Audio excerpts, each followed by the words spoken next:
ನಮಸ್ಕಾರ ಫ್ರೆಂಡ್ಸ್, ರೂಪಾಸ್ ರಸೋಯಿಗೆ ಸ್ವಾಗತ. ಇವತ್ತು ನಾವು ಕೊತ್ತಂಬರಿ ಚಟ್ನಿ ಮಾಡೋಣ.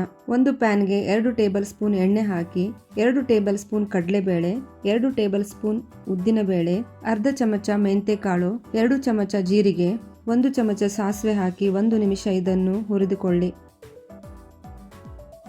15 ಬೆಳ್ಳುಳ್ಳಿ ಕಾಳು, 10 ಒಣಮೆಣಸಿನಕಾಯಿ ಎಲ್ಲವನ್ನು 2 ನಿಮಿಷ ಹುರಿದುಕೊಳ್ಳಿ.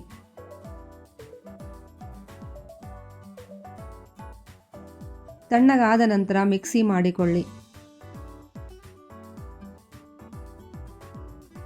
ಮತ್ತೆ ಪ್ಯಾನಿಗೆ 2 ಟೇಬಲ್ ಸ್ಪೂನ್ ಎಣ್ಣೆ ಹಾಕಿರಿ.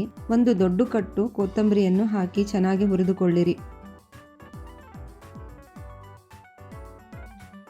ಹುಣಸೆ ಹಣ್ಣನ್ನು ಹಾಕಿರಿ. ಇದನ್ನು ಹುರಿದುಕೊಳ್ಳಿರಿ.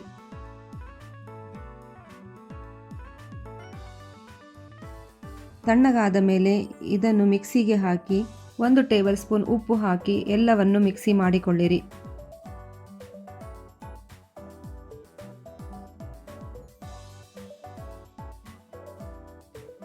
ಐದು ಟೇಬಲ್ ಸ್ಪೂನ್ ಎಣ್ಣೆ ಹಾಕಿರಿ. ಎಣ್ಣೆ ಬಿಸಿಯಾದ ನಂತರ 1 ಚಮಚ ಉದ್ದಿನಬೇಳೆ, 1 ಚಮಚ ಸಾಸಿವೆ, 1 ಚಮಚ ಜೀರಿಗೆ, 10 ಬೆಳ್ಳುಳ್ಳಿ ಕಾಳು, 2 ಒಣಮೆಣಸಿನಕಾಯಿಯನ್ನು ಹಾಕಿ